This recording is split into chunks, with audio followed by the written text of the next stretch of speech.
My name is John Fain. I'm here wearing my hat as a Vice-Chancellor's Fellow at the University of Melbourne.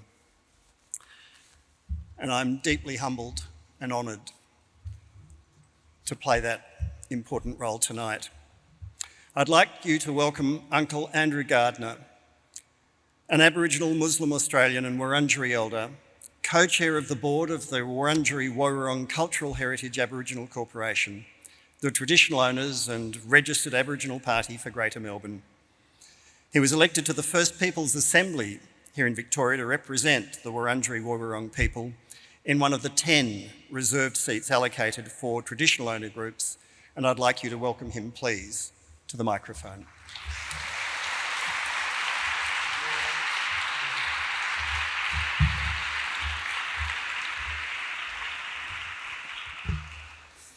Good evening. How are we? This way. Half the audience with mask, half without. It's an interesting evening. But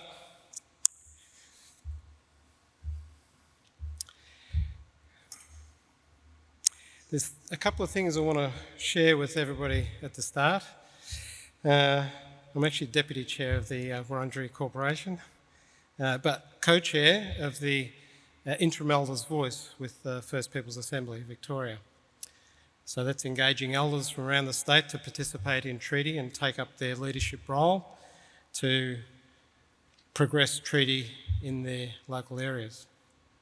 I can see quite a few people that I recognise in the audience. Thank you very much for coming. But like I said last night to a forum, there's three things that I wanted to get across, and hopefully people can accept those. One is that the Wurundjeri Woiwurrung Corporation and members supported the name change of Merribeck City Council from the previous name, which had association with global slavery, racism, and purposeful dispossession, particularly from our people, because we had that initial impact. Now, the second thing I wanted to mention was that the Wurundjeri Woiwurrung Corporation does not support the state government's proposition about changing the name of Maroondah Hospital. Maroondah Hospital is the only hospital in Victoria that's got an Aboriginal name. It just happens to be a Woiwurrung as well. And if anybody's signed that petition out there, thank you very much. The last thing is about treaty. And being on the First Peoples Assembly, it has the responsibility to try and create the foundations for individual communities' treaties, aspirations, and their way they negotiate with the state government. So back in June, the Treaty Authority Bill was put through State Parliament. It was signed off in August. That was a landmark. The Treaty Authority Bill is about, well, the Treaty Authority is about the umpire for any disputes. The second thing was the Treaty Negotiating Framework, and the third thing was the Self-Determination Fund. Those last two were signed off by the state government at a cultural session next to the Yarra, the Burrung River, just a few weeks ago. So there's three heavy components to treaty that all of our communities can take advantage of and progress their individual treaties, but we need our elders to particularly participate, and hopefully that'll be taken up.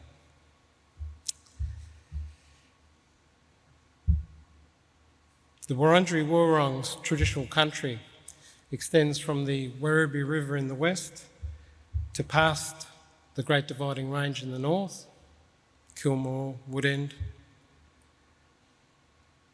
east to Mount Bawbor, and Mordialloc Creek to the south.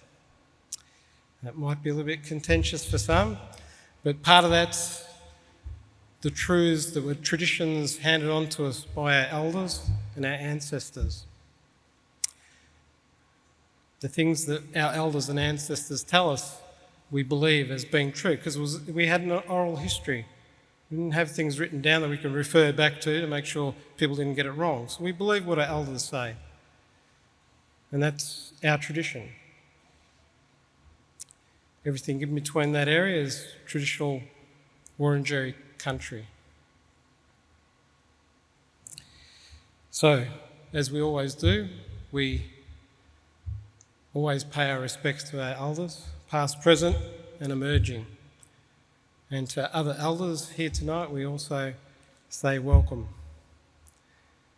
In our traditional language of the Woiwurrung, Wominjeka. Wominjeka means welcome.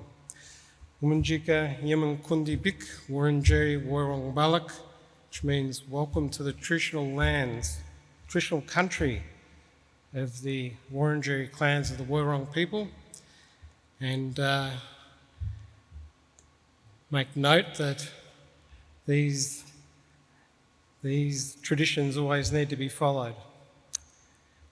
So I'll leave that with you and say thank you very much for allowing us to participate in such an important document which we as Woiwurrung people contributed to. We had attendees at this particular event. And it's a great thing to see that even the hint of a referendum from the Commonwealth is possible, but they're going to couch it really well, and it needs to be better than the 1967 referendum. So, leave that with you. Thank you everybody for coming tonight. Appreciate it.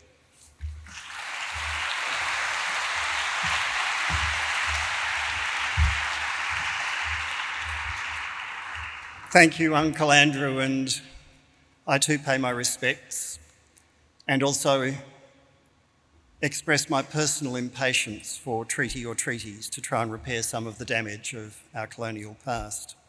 What a remarkable document we have, a living, breathing representation of aspiration for the future of our country. It's like an Indigenous Magna Carta.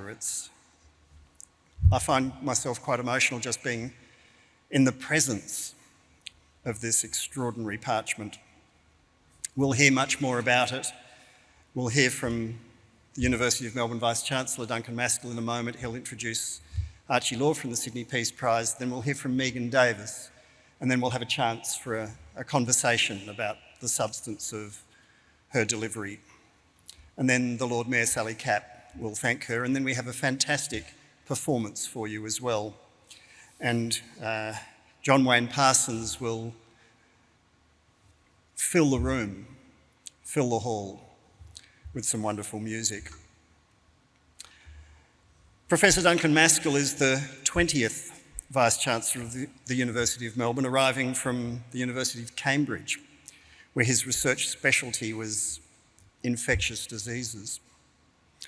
He's also enjoyed an active entrepreneurial career and co-founded 4 biotech companies amongst his many accomplishments. He's an independent, non-executive director of CSL, a board member of the Melbourne Business School, the Melbourne Theatre Company, the Grattan Institute, the Group of 8 and Universities Australia. And he will introduce Archie Law, the chair of the Sydney Peace Foundation, which presents the annual Sydney Peace Prize, now in its 24th year. Archie is also Save the Children Australia's Director of International Programs. Under his leadership at the Foundation, the Sydney Peace Prize has been awarded to the founders of the Black Lives Matter movement, to Professor Joseph Stiglitz, the Me Too movement, and this year, to the Uluru Statement from the Heart. Professor Duncan Maskell, could you please welcome him to the microphone?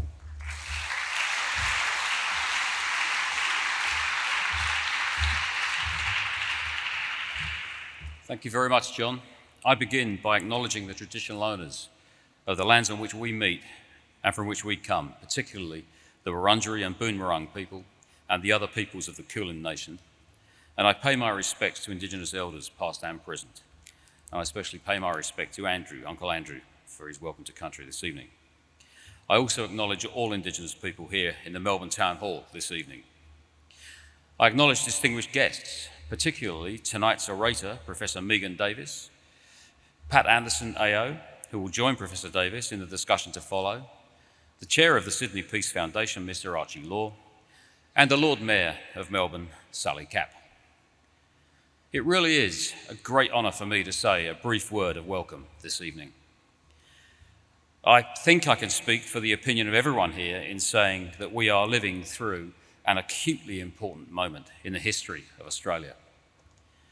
With many halts and obstacles along the way, there has been a long-running movement in Australia's history towards truth-telling, justice for the First Peoples, and a coming to maturity for the whole nation as it honestly faces its past of violence and oppression towards Indigenous peoples and the continuing consequences of that past. This movement has gained momentum this year, and tonight's gathering at Melbourne Town Hall is another step along the way as we listen to those calling for justice and a better future. I was very privileged to be present at another such moment at the Garma Festival at Gulkula in Arnhem Land last August, and indeed to say a few words there also, on the very day that the Prime Minister of Australia announced a referendum to take place during the present term of the National Parliament.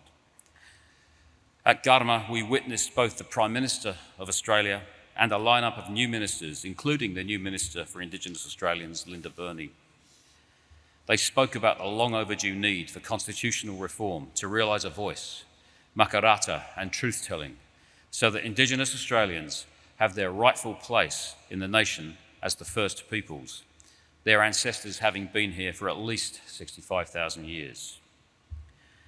I hope the Prime Minister and all who support this goal can find a way through the difficulties of the path ahead, and indeed that all Indigenous people find a way to come to agreement about how best to do this. But do this we must. This is a moment in history, and we've got to grasp it with all of our hands.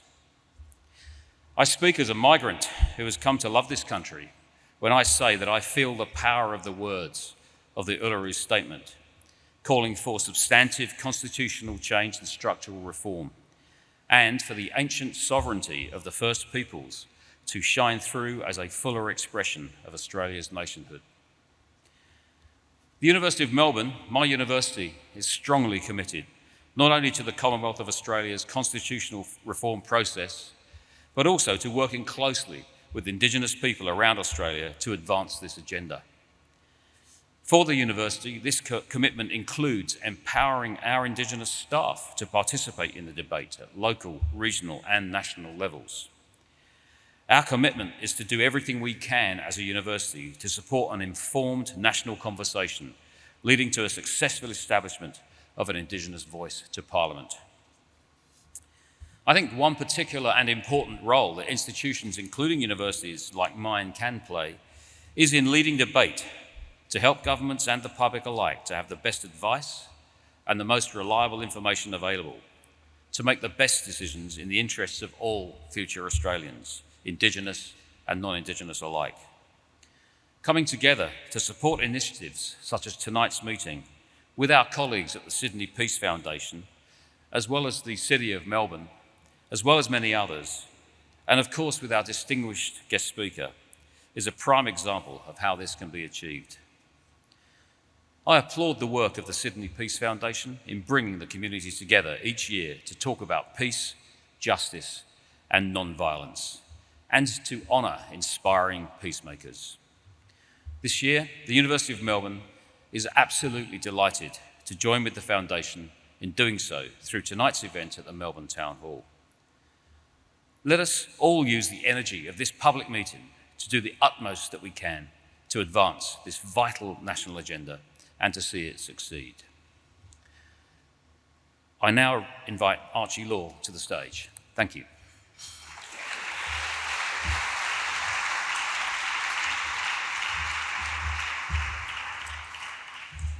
Thank you, Duncan, and thank you to you and also to the Lord Mayor for hosting this event this evening. We greatly appreciate that. And as a son of this city, even though I chair the Sydney Peace Foundation, delighted to be with you tonight. The Sydney Peace Foundation is a foundation of the University of Sydney, and we've been absolutely thrilled to award the 2022 Sydney Peace Prize to the Uluru Statement from the Heart. The statement was selected by a jury from over 200 nominations, and the jury's deliberations for this year have landed its decision in exactly the right place. The prize has been accepted by Professor Megan Davis and Pat Anderson AO on behalf of the whole team that was responsible for drafting the statement for everyone who participated in the regional dialogues. Noel Pearson has also been awarded the Sydney Peace Prize. Unfortunately, Noel's not well at the moment and sends his apologies, and we wish him well and a full and speedy recovery. Megan, Pat and Noel have been awarded the prize for bringing together Australia's First Nations people around a clear and comprehensive agenda for healing and peace within our nation and delivering self-determination for Aboriginal and Torres Strait Islander peoples that enables Australia to move into the future united and confident. Pat and Megan are two of my heroes. They are national treasures. I want to thank them for their leadership, their commitment to making this country a fairer and more just place, their optimism in spite of near overwhelming odds at times, and the love they have of country, culture, and the people of this land. So I thank them both. These women have been striving for peace with justice for decades. And this is important because true peace only comes about when there is also justice. And the Uluru Statement from the Heart is an extraordinary peace offering to all Australian people. The statement is extraordinary not just because of the just future it envisages, but because it asks all of us to be part of making peace together. And we are not at peace when we stand on lands that have been forcefully taken, when there have been more than 500 deaths in custody with not a single conviction since the Royal Commission finished its work in 1991, and when a young boy cannot safely walk home from school. We're not living in a country of peace. But here's the thing. A voice for First Nations people, powerfully enshrined in our Constitution, will give us all that chance to step forward together. And the offer, the humble and powerful ask of the Uluru Statement, is what we all choose to take that pathway. We can't squander this chance. The Sydney Peace Prize, which is Australia's only international prize for peace, we can fix that, Melbourne, has honoured this pathway to peace in our own land. And Australians are ready to vote yes at an eagerly awaited referendum on a First Nations voice to Parliament. Yet we don't often talk about it, but we Australians have a rich tradition of embracing change, being one of the first countries in the world to enable women to vote, the 8-hour working day, to Doc Evatt leading the formation of the United Nations and taking renowned advocate, women's rights advocate, but also strong advocate for the Indigenous people of this land, Jessie Street, to that conference, who drove the inclusion of gender as a non-discrimination clause into the UN Charter, to the 1967 referendum, to marriage equality.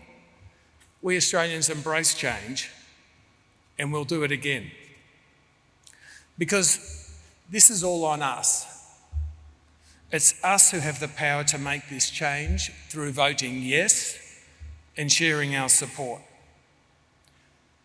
And today, that's our ask. We're asking you to make that commitment of support, to have the conversations at home, with your friends, at work, and even with the grumpy old bugger down the road, to make this change happen. History is calling. Thank you.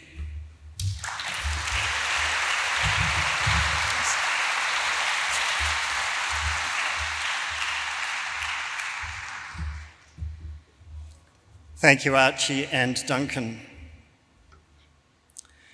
I'd like you, please, to welcome to the stage Professor Megan Davis and Pat Anderson, and in spirit, if not in flesh, also Noel Pearson. Could you please make them very welcome?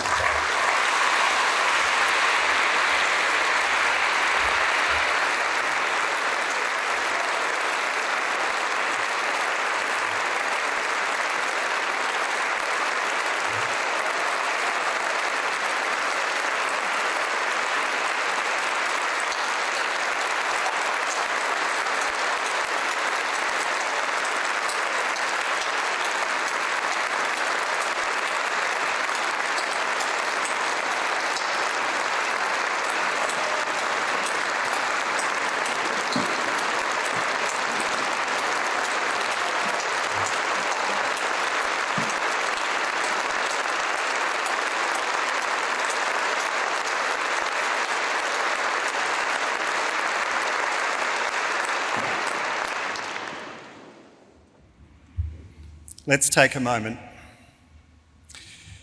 Professor Megan Davis is a Cobble woman and Pro-Vice-Chancellor Society and Balnaves Chair in Constitution Law at the University of New South Wales.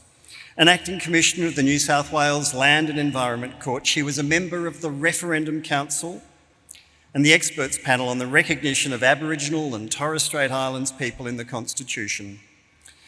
She's an expert member of the United Nations Permanent Forum on Indigenous Issues and is currently a member of the United Nations Human Rights Council's Expert Mechanism on the Rights of Indigenous Peoples.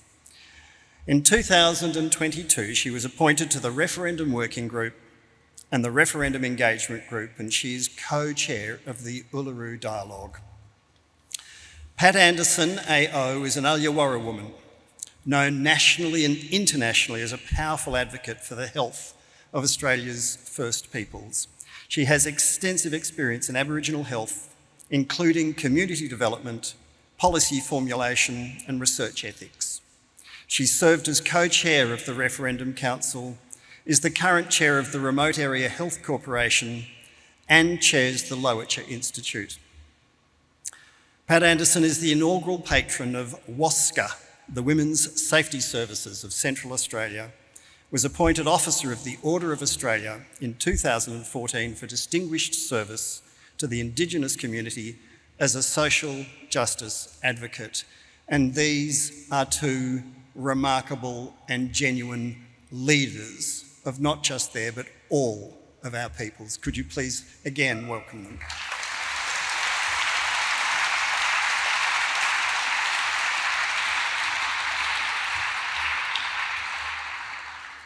The format is that Megan will speak to us and then I'll conduct a conversation with both Pat and Megan before we move on to the rest of the evening's program. I'd like to invite Megan to the lectern, please. Thank you. It is a great honour to receive the Sydney Peace Prize for the Uluru Statement from the Heart on behalf of Pat Anderson, Noel Pearson and myself. I would also like to acknowledge Mark Liebler, who was the co-chair of the Referendum Council. We also recognise and celebrate the men and women of the Uluru Dialogues, and I pay our gratitude and respect to those dialogue mob who have passed since. And personally, I would like to acknowledge the extraordinary Pat Anderson. Noel agrees that without Pat's inimitable leadership style, this would not have happened. The Uluru Statement from the Heart and the law reforms contained in it, Voice Makarrata, was a game changer for the nation. In what was a languishing reconciliation and recognition process in Australia. It was the culmination of an Australian innovation, the First Nations regional constitutional dialogues that were conducted in 2016 and 2017 to elicit from a sample of First Nations communities what meaningful constitutional recognition is to them. The Uluru Statement from the Heart creates a roadmap for change developed by our people in their own voices, because it is our own people in their own communities who know what is best for their communities. This is what the right to self-determination is about. The First Nations regional dialogues were conducted under the auspices of the Referendum Council and were the first of their kind since the Australian Constitutional Order commenced in 1901. Many Australians know that First Nations were excluded from the drafting of the Australian Constitution. Therefore, this process, the dialogue process, was unprecedented in our nation's history. And of the National Constitutional Convention held in 2017, it is the first time a constitutional convention has been convened with and for First Nations people. Thus, the dialogue process in the Uluru Statement from the Heart is a profound response to historical exclusion from the Australian constitutional system. It is a profound response to the question, what does repair look like? 2017 was the year First Nations people issued the Uluru Statement from the Heart to the Australian people as an invitation. It was an important year. It was the 50th anniversary of the 1967 referendum. It was the 25th anniversary of the High Court's decision in Mabo. It was the 20th anniversary of the Bringing Them Home report. And it was 10 years since the suite of legislation known as the Northern Territory Emergency Response was introduced. Each of these anniversaries bring with them a sentiment Aboriginal people know only too well, that the law can oppress and the law can redeem. We know much about how the law can oppress. The law has played a role in the dispossession, oppression and subjugation of First Nations people from the frontier wars to Australia's very lengthy period of compulsory racial segregation, benignly known as the protection era, to forced assimilation and stolen children and stolen wages. As the Constitution and the Federation and Australia's nationhood came into being, our people were being forced from country, herded onto reserves and missions. Unbeknown to many Australians, from the late 1890s, Aboriginal people were the subject of draconian protection laws. Protection was required in part to prevent Aboriginal people from being indiscriminately murdered. It was the tail end of what we now know as Australia's first great wars, the Frontier Wars. My Davis family are Cobble people. They come from Warra, which is Barringam-speaking country in southwest Queensland, the lands bordering the Bunya Mountains and stretching out along the Condamine River. They were moved to Barumba Reserve, run by the Salvation Army at the turn of the century, around Federation. This reserve is today known as Cherbourg. This move to protection is described in a book by Queensland historian Tom Blake. It's called dumping ground, a history of the Cherbourg settlement. He said the following: in the early months of 1901, as white Australians were undergoing their rite of passage into nationhood, another group of Australians were also participating in a rite of passage, but of quite different kind. In the Burnett district of southeast Queensland, remnants of the Waka Waka tribe were being rounded up and dumped on a reserve on the banks of Barumba Creek. From camps on the fringes of towns and station properties, they had been forced onto an Aboriginal settlement established ostensibly for their care and protection. For the Waka Waka, their rite of passage was not into nationhood or independence, but into institutionalisation and domination. The two rituals were diametrically opposed. The brutality of the Australian state towards Aboriginal people imbues the constitutional system to this day. It is why I became a constitutional lawyer. Because constitutions can create the material conditions for a dignified human life. Constitutions can provide the fundamental resources and material conditions that humans require to live a flourishing life and for Indigenous self-determination. This is what a constitutionally guaranteed seat at the table on decisions made about our lives looks like. The Cherbourg community has worked together to reclaim the old discarded ration shed, a symbol of the brutal regime of protection and unfreedom, where peas and porridge, flour, tea, sugar, rice, and salt were rationed out to people on the mission. The old shed has been restored together with the dormitories, and today it is a thriving cultural precinct. Cherbourg's journey is an important one for the nation. It is complex. In Cherbourg, they have reclaimed something that was brutal, even as the psychological and social manifestations of that unfreedom linger. This community has turned these dwellings into institutions of memory, survival, and reconciliation, coming to terms with the past.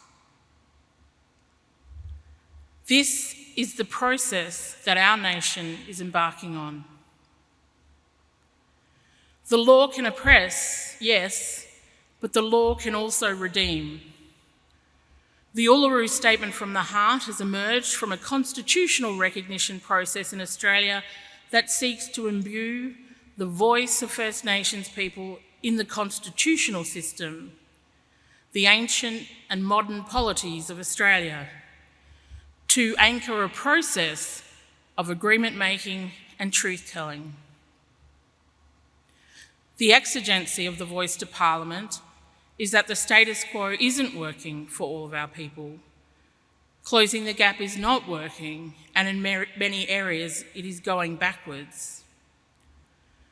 But the Uluru Statement is much more than that. After all that has happened, the question was, what does repair look like? It was voice, Makarrata. It looks like voice, then treaty, then truth. When we ran the First Nations dialogues, a deliberative process aimed at eliciting from communities what meaningful constitutional recognition looks like, many of our people were cynical. And they have every right to be cynical. We said to them, law reform is about imagination. Law reform requires you to exercise your imagination and dream of a better day. What does a better world look like? Imagine that the world can be a better place for your family and your children and your grannies. Suspend your belief that Australia cannot change.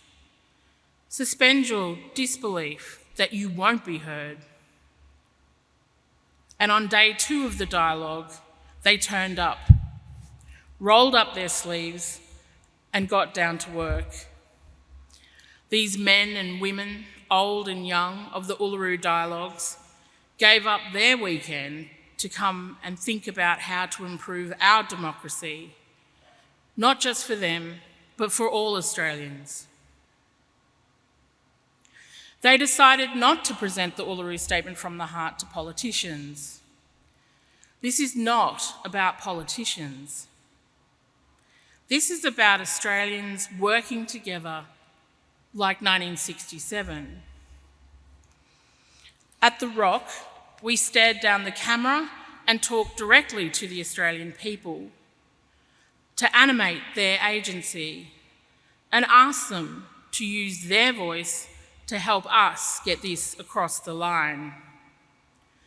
Because retail Australian politics, ideology, set positions, tribalism and the left and the right will not get us there. The Constitution is meant to change. It is built to change by us, the Australian people. The Uluru Statement from the Heart is an invitation. It is a gift to you, the Australian people. Stan Grant Sr. says that language is not about who you are, but about where we are. When people say that this is about changing the Australian identity, it is not. It is about location. We are located here, together, and we have to coexist in a peaceful way. We're about to face, and are facing, serious existential crisis as a people, as a humankind, as the climate changes and the planet warms up. The fundamental message from elders and traditional owners in the dialogues was that to face this battle together, the country needs peace. And the country cannot be at peace until we begin to resolve this issue, the original grievance. And the Uluru Statement is the beginning of that. Yes, Australia's democracy has been a successful democracy, but not for all, and not for the First Peoples. And after everything that has happened to our people, the killings, the massacres, the genocide, the compulsory racial segregation, and the stealing of children and of wages and of land, the contemporary manifestation of this, youth detention, child detention, youth suicide, incarceration, child removals. Despite all of this, they chose love.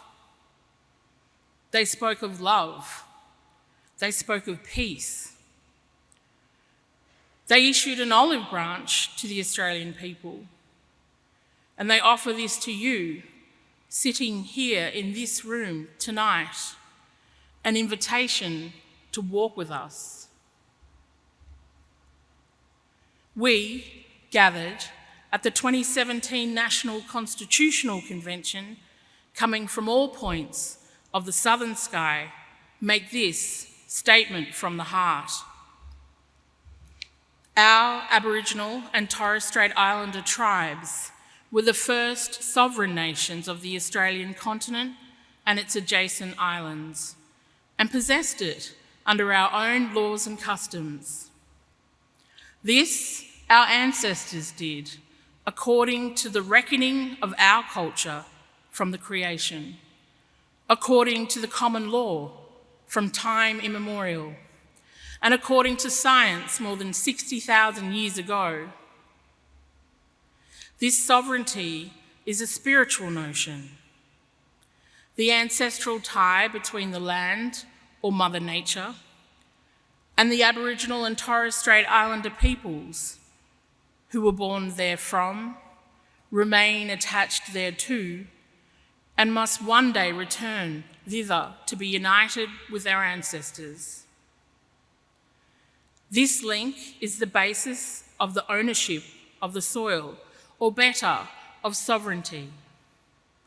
It has never been ceded or extinguished and coexists with the sovereignty of the Crown. How could it be otherwise?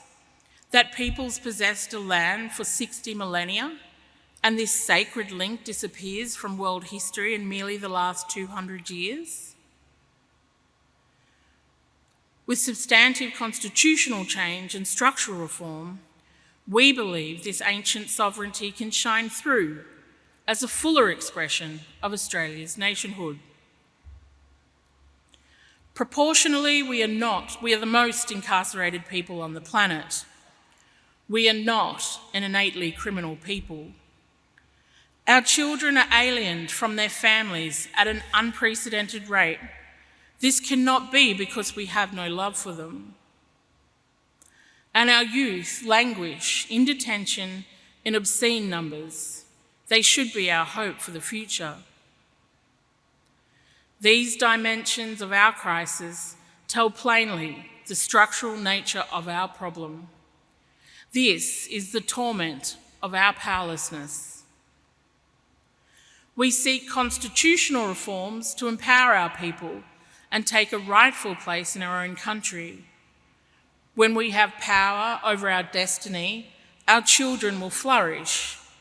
They will walk in two worlds and their culture will be a gift to their country. We call for the establishment of a First Nations voice enshrined in the Constitution. Makarrata is the culmination of our agenda, the coming together after a struggle. It captures our aspirations for a fair and truthful relationship with the people of Australia and a better future for our children based on justice and self-determination. We seek a Makarrata Commission to supervise a process of agreement-making between governments and First Nations and truth-telling about our history. In 1967, we were counted. In 2017, we seek to be heard. We leave base camp and start our trek across this vast country. And we invite you to walk with us in a movement of the Australian people for a better future. Thank you.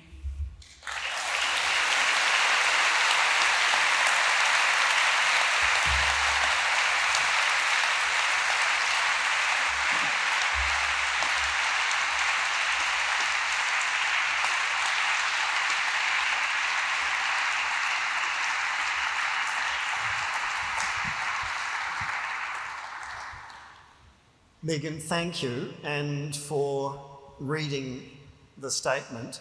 Pat, if we can start talking about truth-telling and consensus building, and I'll let Megan catch her breath and have some water.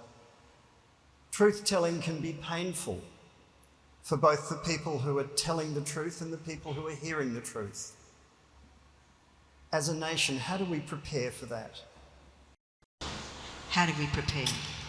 I think there's been quite a lot of truth-telling more recently. So people, Australians, are generally getting a bit more informed about us. We've still got a long way to go. It's not an easy process, and it's a little bit more sophisticated than us sitting around with you spilling our guts. We've been doing that for a long time. So there has to be some meaning to this and some reconciliation. So we can, as the statement calls for, some kind of coming together, some kind of relationship so we can all move forward. So that's truth-telling, and it's, like I said, it's quite a sophisticated concept. It's already started across the country. I think the Royal Commission into Deaths in Custody, what's it, 25 years, even more than that, it's all down there to read. And also in the Uluru Statement from the Heart, from the report rather, the Referendum Council's report, The Uluru Statement is in fact 18 pages long, and it lists all the background and the story that leads up from our perspective to the Uluru Statement from the heart. So it's time for us all to have a mature and sophisticated conversation about who we are today. And I would just want to urge again what Megan said. We have to do things differently. I've been in this sort of space since I was 15. I'm a big number now, and I'm not going to tell you what that might be. But so there's lots of people like me of my generation. We've been hanging around for a really, really long time, over and over and over, saying the same things or similar things. William Cooper, the Yorta Yorta man, very famous activist from Victoria, he first talked about a voice to Parliament. So since the first boats came, we've been saying, hey, we're here, and trying to tell our story and pleading with you to accept and to understand and acknowledge that we are the First Peoples and this is our place and we ain't going anywhere. It's time. It's time.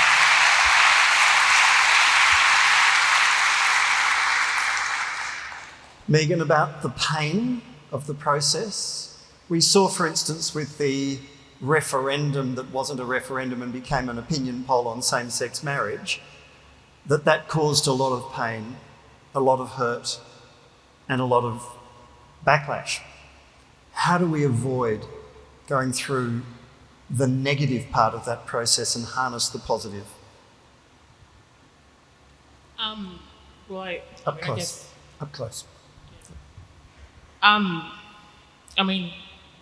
I guess we talk about that, and many mob talk about that as you approach a referendum. But I guess, we manage it by discussing it up front, knowing that it's going to be a difficult campaign, drawing upon all sorts of, we'll each other, hey Pat, to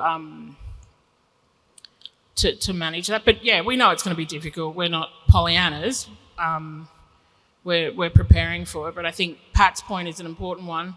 Australia is quite a distance down the truth-telling path. Let's not pretend we're starting now. We have a lot of lessons about what works and what doesn't work. So Pat referred to the Royal Commission. We know commissions of inquiry don't work.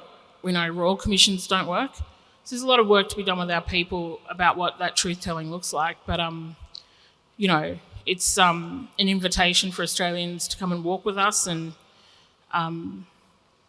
we hope they accept that in the spirit that's intended. But to build this campaign and to forge ahead, we just can't focus on the negatives and what's to come. We have to ensure that Australians understand what the Uluru Statement is and what the opportunity on the table for Australians, is. And I think that's really key to mitigating the issues that you raise about same-sex marriage. Inevitably, we saw, and we don't want history to repeat, but when the judgment was delivered by the High Court, we saw politicians exploiting the opportunity on behalf of their constituencies, in particular the mining and agriculture lobbies, and we were told that Indigenous people were going to come and claim the backyard and all of that scare campaign, which was horrific. So have we learned from history that there are always people who are going to try and stop the process? Do we learn that we have to anticipate those moves, and how do we do that? Can I answer that? Please. Yeah, the Uluru Statement contemplates that, right? So we had these conversations across the nation for 2 years. People don't go into referendums not knowing that it's going to be difficult. Most mob in the room would know any time our people put our head up above the parapet, whether it's being in a radio interview or a newspaper article or running a campaign, you're going to get racism. We know that. But the Uluru Statement was issued as an invitation to the Australian people because we wanted to avoid retail politics, the same politics that you're referring to. So we know if this gets bogged down in ideological battles between left and right, then that's what's going to happen. But our people decided not to go down that path which is why we issued the Uluru Statement in the way that we did. The mining companies, the bulk of them have signed up to the Uluru Statement. The Business Council has, the Mining Council has. I think this is a very, very different era to the Mabo era. Again, I'm not saying we're Pollyannas, but I'm saying we're really cognizant of the really key moments in our history that involved recognition. In that instance, it was recognition of native title. We know we're the most over-scrutinised community in the country. We know what we're going to face. I think Noel calls us in the Boyer lectures the most unloved group in the nation. But we know from the polling, you know, the rusted on 10% no or the rusted on 10% no, you know. And we know that as we move around this country talking to Australians about this movement, that politicians have just resorted to what we expected them to do, set pieces, you know, set ideologies, tribalism, what we knew would happen. And so, you know, again, I just revert to the comment that this is an attempt via the dialogue process to actually go to Australians and help them persuade the nation of the exigency of this reform, but also politicians. And we saw that play out, right, in the last election. If you talk to the Teals, they would say the three issues that were coming up in their electorates were climate change, corruption and an integrity commission, and the Uluru Statement from the heart. It was even coming up in, you know, electorates that have been National Party for the entire period since Federation, in Toowoomba and places like that. So, you know, we hope that Australians view this and make, I think Pat's the most eloquent at talking about this, and that is read the information, read the Uluru Statement, read the 18 pages, read all of the information and be fully informed. And then when the ballot box time comes, it's a decision of every individual Australian in their conscience about which way they want to go. But the Mabo era that you're talking about is one that is foremost in our mind, as a number of other periods are as we move forward. Pat, it would be ignoring the elephant in the corner of the room if we didn't talk about some of the people within the First Nations communities who do not share the majority view of the Uluru Statement, and indeed Victorian Greens Senator Lydia Thorpe led a walkout and is still from time to time, and she's toned down a bit of her criticism, but together with people from the other side of politics, there's a substantial body of opinion of people who, even in the Indigenous community, don't agree. And Jacinta Price is another one. What does, from your point of view and from Alice Springs, you're familiar with all of these people, what's your best advice? Yes, grew up with many of them. We are just like you.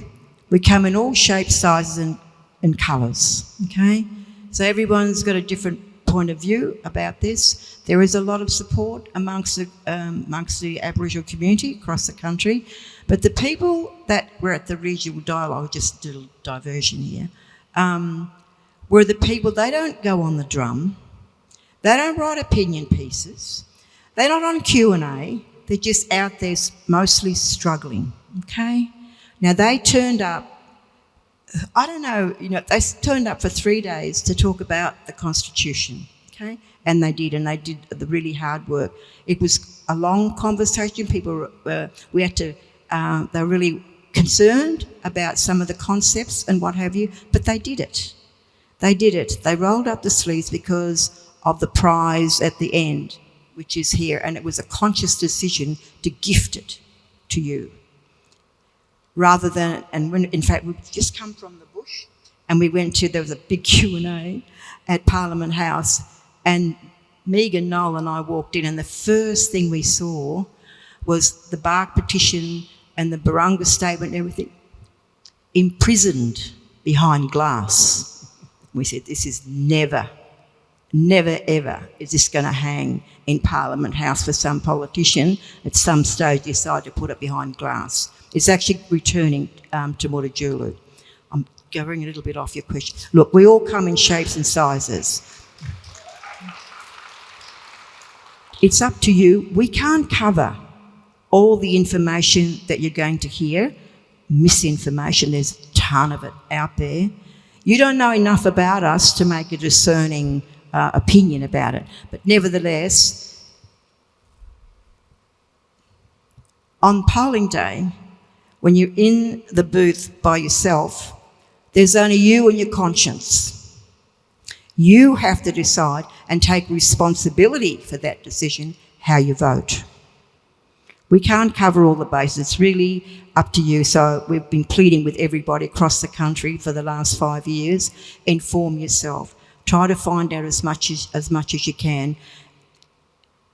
It's really important, however way you vote, that it's an informed decision, that you engage your intellect and your heart and think about what sort of a country we're going to be from here on. What are our values? What do we stand for? Who are we? That's the question that you need to answer when you're in that polling booth by yourself with a pencil. So lots of different people, as it should be. As it should be. There's nothing wrong with differences of opinion. And they're entitled to their own views and opinions. But that's the question that you have to answer when you're in the half light of the polling booth. Megan, do you want to say a word about Jacinta Price and Lydia Thorpe and the politics of it? Well, I mean, I don't agree with your assessment. That's a substantial number of the Indigenous community that's against it at all. In fact, the polling among our people shows that it's up to 85% of our mob that support it. Look, they're politicians and they're entitled to their view. That's all I have to say. Our job is to take what was a historic consensus at Uluru and seek to have this reform implemented. The only point that I would make is, there's a deliberate sequence. The Greens talk about a truth-telling process first, but what people said to us from grassroots communities right across the country was, we've done a lot of truth-telling. Our people go into the Royal Commission, bringing them home. Other Royal Commissions on youth detention, commissions of inquiry in different jurisdictions, and all we do is tell our story over and over again in a kind of performative sense so that Australians can read it but not implement the recommendations. And that's what has occurred in the bulk of the reports that our people have had to participate in. People are fatigued by that. They don't want to keep telling their stories with nothing at the other end. The example, or at least the experience in Canada and other places is, commissions of inquiries don't lead to any change. Canada's had 4, and it hasn't led to any substantive change among Canadians about their knowledge or understanding of First Nations peoples. Truth-telling in that kind of commission sense was not what the mob were talking about when they talked about truth-telling. That truth commission sense is a kind of confection that was applied by academics and others after Uluru because it meets the kind of the body of transitional justice that emerged out of the 1990s with Latin American democracies as they were transitioning from dictatorships to liberal democracies. They needed to invent a way for victims and perpetrators to live together in a peaceful environment under the rule of law, the same as South Africa. After apartheid. After apartheid. And they created this process of truth and reconciliation, truth and justice. But what you know from studying 30 years of those truth commissions is no one is satisfied from what happens in those commissions. So this kind of idea that we delay our rights, our inherent rights, for another commission was not something people wanted. When they talked about truth-telling, they talked about the work they already do in the Australian community, in their communities. Pat, you remember, at a local level, where they're working with local historical societies, local councils, local libraries. There's a lot of activity across the country of the families or descendants of people who were involved in frontier wars, people who murdered and massacred Aboriginal people, those families reaching out to community and wanting healing, processes. At a hyper-local level. At a hyper-local level. Yeah. And so they said, truth-telling is important, although the bulk of the conversation was focused on classrooms. Yeah. So primary schools and high schools, that's the bulk of what our mob said in all 13 dialogues. We need in Australian history, we need our version taught as well. Or not our version, but what happened to us as well. There was a really earnest lament in all of the dialogues that people said, starting in Broome, they used to say, don't they want to know our experience in our own country? Don't they want to know what happened to us? That was the question that led to the having to build the first day around discussing Australian history, because there was that kind of lament, how can they recognise us if they don't know us? But they don't want to delay their rights again. No. So if you think about Bob Hawke, committed to national land rights, then committed to treaty, then a WA election came along, and he didn't want that to impact his re-election or Labor's re-election chances. So you see his cabinet in the cabinet papers say, what are we going to do now? Truth and justice. It was the 90s. So they had the South African reconciliation process and other things to draw upon. Australians don't really know Aboriginal people. So we're going to send them down a 10-year process, statutory process, of reconciliation. And they created a statute called the Council of Aboriginal Reconciliation. They spent 10 years doing their work. You get to the end of that, and the Howard government comes in and rejects it all. He just rejected it all. Then he created a false binary between symbolic reconciliation and practical reconciliation. And he walked down that path, and he decoupled rights and recognition of our people from citizenship rights. Reconciliation Australia followed him, and they created RAPs. RAPs have been studied, and they're reconciliation action plans. They're regarded as unique in the world because they're the only reconciliation mechanism in the world that requires nothing of the state. It's all about private action. It asks nothing of the state. And so RAPs went that way, or RA went that way with Howard, and it took us 10, 20 years to recover. It was the Uluru Statement from the heart that brought rights back to the table.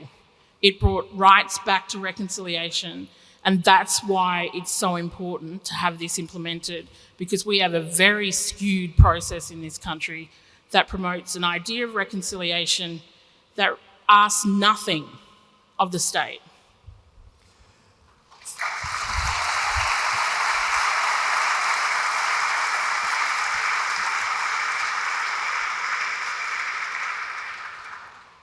Do we not fundamentally have to ask, how racist are we? Is that not what it boils down to?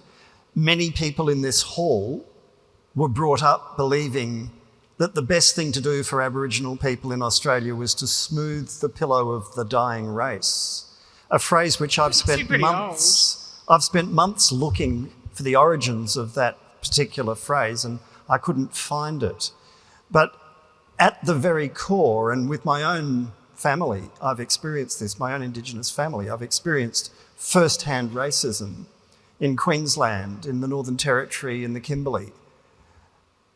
Brazen, outspoken racism, even in the last few years. How racist are we? I mean, again, there's a lot of more in the room. We know racism, like we've experienced it. My son will go to a shop and be followed simply because he's dark-skinned. No one else will be. He will be. Yeah, I've had that experience. Yes, and yet white people don't understand that, and they don't believe it when you tell them. I've taken family to a restaurant, dropped them out the front, gone to look for a car parking spot, come back, they're outside, I say, what's wrong? They say, oh, there aren't any tables. I go in and ask for a table, we're given a table straight away. Over and over. Yeah, mate, I know. My mum used to hide us black kids around the corner when she used to go and rent houses, right? Yep. So that people couldn't see that we were coloured. But we have to talk about this, but no one ever does. I think we talk about it a lot. Is there a national conversation about racism? Well, I mean, can I just touch upon the AFL for a moment? Please, you're in the right place. You're in the right town. Right city, right town, right sport. You know, one of the things that we talk about when we talk about what we're about to face, and look, we don't go into it the way that, you know, you're framing it, in that we don't go into it to go, oh, Australians are really racist, this is never going to happen, because you can't go into a law reform process thinking it's not going to happen and be scared. One of the things that was really important about the process that we undertook was that there are a lot of old people in the dialogues who had been either children of the 1967 warriors or were 1967 warriors. And that period was no different to now, really, in terms of the racism that exists, right? Far North Queensland, I think, was the only area that really voted substantively no. So we don't go into this thing thinking it's not going to happen because everybody's so racist. We've gone into this thing as an opportunity, acknowledging everything that has come before us. We're not Pollyannas about what's happened. We're not pretending what happened has not happened. But it is an unusual approach, Pat, I guess, in the way we presented the Uluru Statement as an opportunity for all Australians. And as I said, the polling doesn't demonstrate this huge kind of racist sentiment of we're not going to vote for these blacks to be recognised or their voice to be recognised in the Constitution. I think many Australians, at least what we can see this as an opportunity because it's a very pragmatic kind of reform, right? It's about inserting into the Constitution the voice of the people that have lived here the longest. And even racists understand that. So, I mean, we're yet to get to the point where there will be a campaign run. We don't have a referendum bill yet. We don't have an amendment yet. And so we all anticipate or face that journey ahead. We're not shirking away from that, but we don't view the Uluru Statement through a lens in which, we're going to be just faced with blanket racism, and we've seen a lot of that come straight out of the gates. But rather we've got to have those conversations with people about what it means. I mean, Pat too, we all, a lot of mob grow up in and amongst people that people would call racist. You know, my grandmother was racist. We have to sit down with these people and have these conversations. You know, they are people that live across the road from my mum. They are people that I grew up with. We live amongst people that have racist views. And a lot of racism, if I can just put my United Nations hat on the table, a lot of it is about not knowing, lack of education, not knowing any Aboriginal people. There's a lot of, not complexity to racism, but there's a lot of, we think that we can, lead this movement and this campaign through all of that. But it comes back to the kind of fundamental purpose of the Uluru Statement, which is about, as we said, it's about love and heart and hope. I don't know, Pat, I don't know if you want to add to that. For all of us over 18, this is going to be probably the most important thing you do when you get into that ballot box. Now, we have a lot of racism in our country, there's no doubt about it, but it's there. We can't pretend that it isn't there. In fact, it's only just recently that, we'd say, that people wouldn't say racist or racism, they'd say the R word, because it was a really a dirty word. We have been generation after generation after generation of us have been subject to this. A lot of non-Indigenous Australians think that it happened way back in history. It didn't. Well, a lot happened then as well.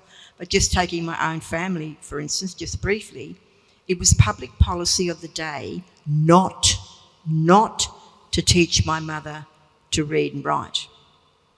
When I was at school growing up in Darwin, as an example, this is me now, the only job available to me because of who I was and where I lived, that I would be a cleaner, a domestic cleaner, either at the hospital or in a non-Indigenous woman's house. Nothing wrong with being a cleaner.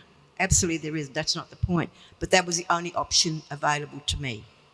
And it just goes on and on and on. So we have an opportunity here to try to deal with that. Deal with who we are and try to be better people. That's what's on the table. That's what we're asking you to think about. As I said earlier, think about who we are, but we've got a long way to go. This is probably going to be one of the most difficult conversations we're ever going to have, well, for this generation, everybody over 18. But let's deal with it now. Don't leave it to our kids and our grannies. It really is time to do something, to heal, to deal with all this stuff so we can move on and reach, as a nation, our full potential.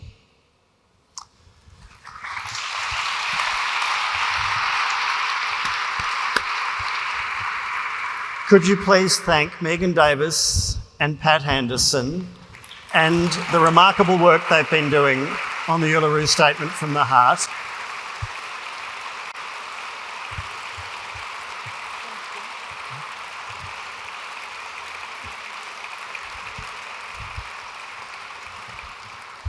And now we have a treat, a real treat for you.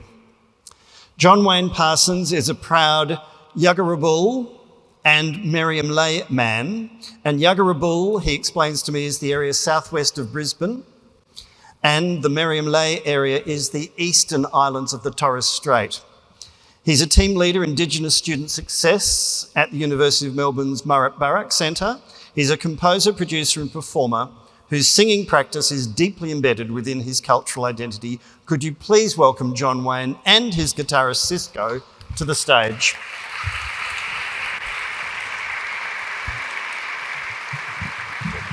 Good evening.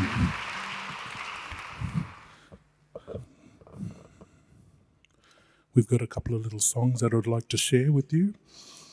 I think you've heard some good information tonight. A bit more clearer on the statement. So the statement, we know where it comes from, Uluru. And I've got a song, and we're on Naam.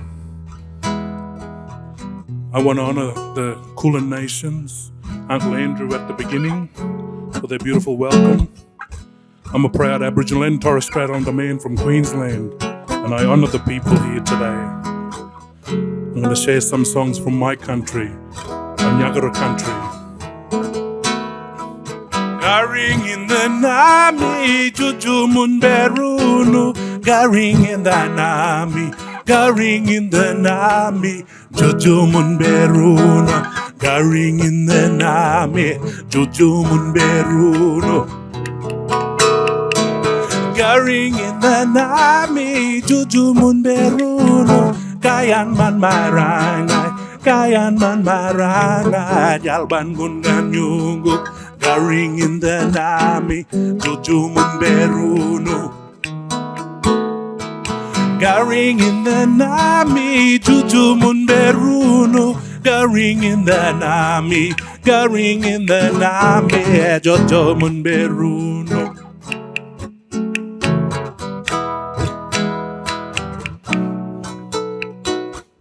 That song talks about coming from the north, east, south and west. And when you come with good spirit. And when you go, you take that good spirit with you. Garing in the Nami, Jujumun Berunu. Garing in the Nami, Garing in the Nami, Jujumun Berunu. Garing in the Nami, Jujumun Berunu. garing in the name, Jojo Munberono, Kayan man marangai, Jalban gungan yungo, Kayan man marangai, Jalban gungan yungo. Garing in the nami, Juju Munberuno, garing in the nami, Jojo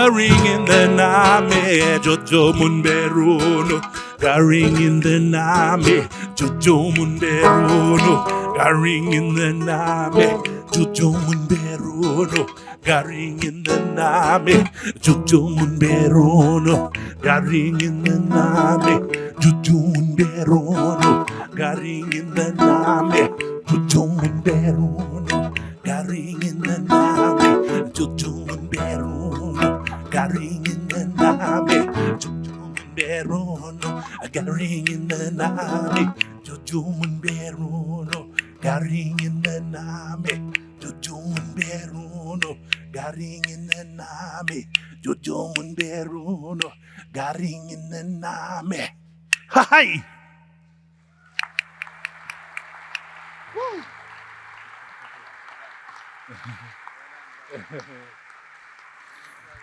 Thank you. This next song, I'm proud of both of my cultural heritages, Aboriginal and Torres Strait. And like our brother introduced me, from the eastern islands of the Torres Straits. We've got connections throughout the Torres Straits, but the eastern islands of the Torres Straits, over where Mabo country, very close where the big Great Barrier Reef starts. There's a couple of islands there, Mare, Murray Island, Erab, Darnley Island, Ugar, Stephen Island. That's where my family come from. It's one of the lonely islands in the Torres Straits, very small. So this song's called Terge, and I want you to think about the song as I sing. This one's about the ocean, about the waves, and how it crashes. And when it crashes, you see the sprays. I like to think those sprays, and I use the metaphor that those sprays are the voices of my ancestors. What's your ancestors telling you today? This song's called Terge.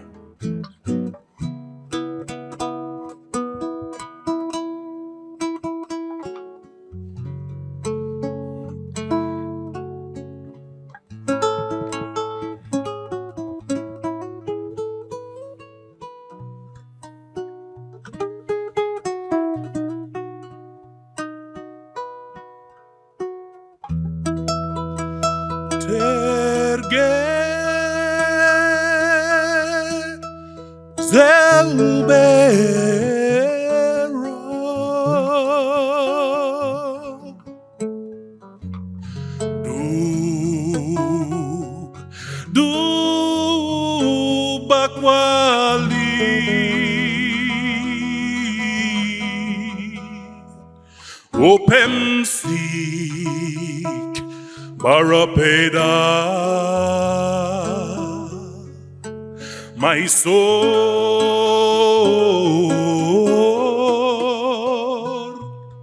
Menami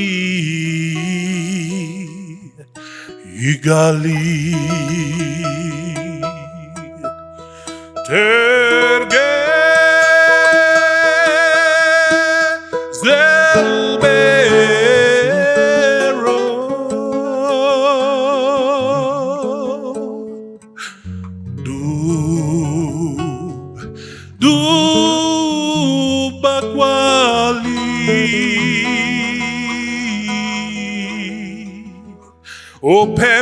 Opemsik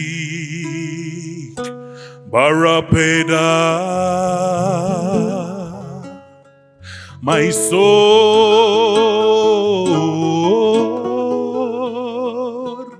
Benami Igali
Opemsik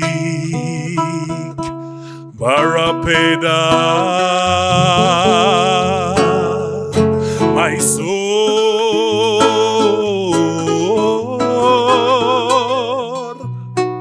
Menami Igali my soul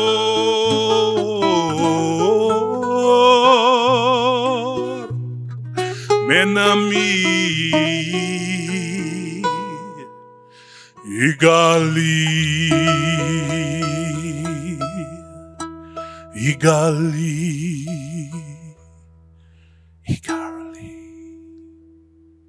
Thank you. Have a lovely evening.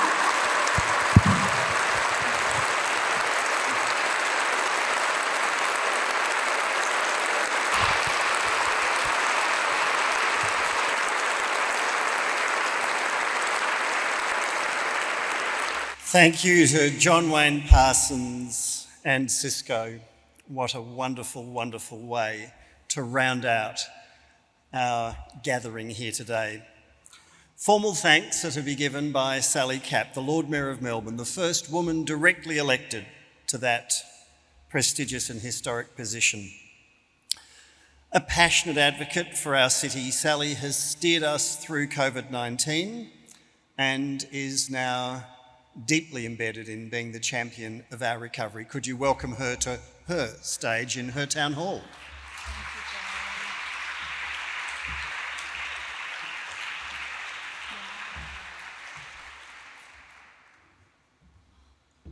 Wow, wow, wow. How remarkable and momentous that we are all here this evening with the Uluru Statement from the Heart and the leaders who brought this important dialogue together. To Megan Davis and to Pat Anderson AO, thank you. I've got shivers and I know everybody here is feeling the same way. Now, I had a long speech prepared, you'd be so pleased, a long speech prepared this evening that outlined many of the projects that the City of Melbourne has underway to govern with and respect the traditional owners of the land on which we govern here in our municipality, the Wurundjeri Woiwurrung people and the Bunurong Boonwurrung people, and I now pay my respects to their elders past and present. My speech also outlined the many initiatives that we have to honour the unbroken spiritual, cultural and political connection that the Wurundjeri, the Bunurong, the Dja Dja Wurrung, the Tungurung and the Wadawurrung peoples of the Eastern Kulin have with this unique place called Naarm and have had for more than 2,000 generations.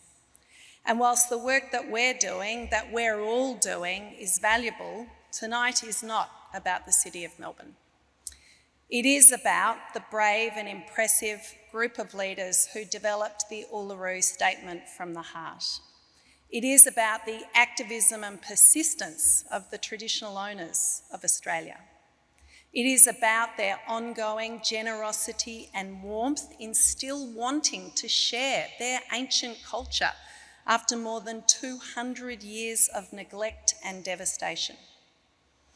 It's about the power of vulnerability through truth-telling and the opportunity to empower our First Nations people.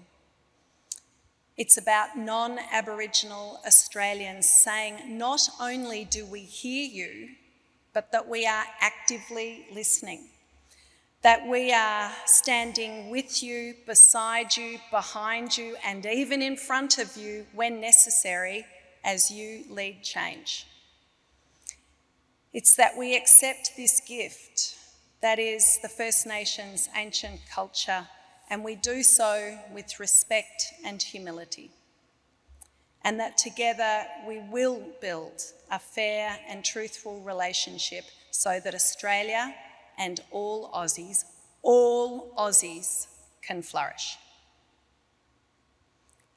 That's what tonight has been about for me. That's what the Uluru Statement of the Heart represents for all of us. And I congratulate and thank Noel Pearson, and Megan Davis and Pat Anderson AO for their incredible leadership, for winning the Sydney Peace Prize, and for, with other leaders, developing the Uluru Statement of the Heart. And now it is up to all of us to deliver it together. Thank you.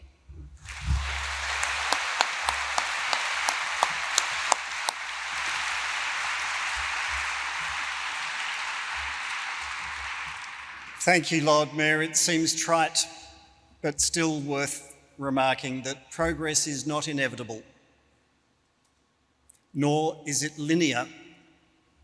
It doesn't just happen in an orderly fashion. It happens because we, you, all of us, it happens because we make it happen.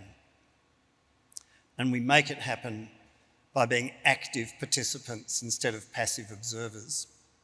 Could you please once more thank Uncle Andrew Gardner, Duncan Maskell, Archie Law, Megan Davis and Pat Anderson in particular, John Wayne Parsons and Cisco, and Lord Mayor Sally Capp.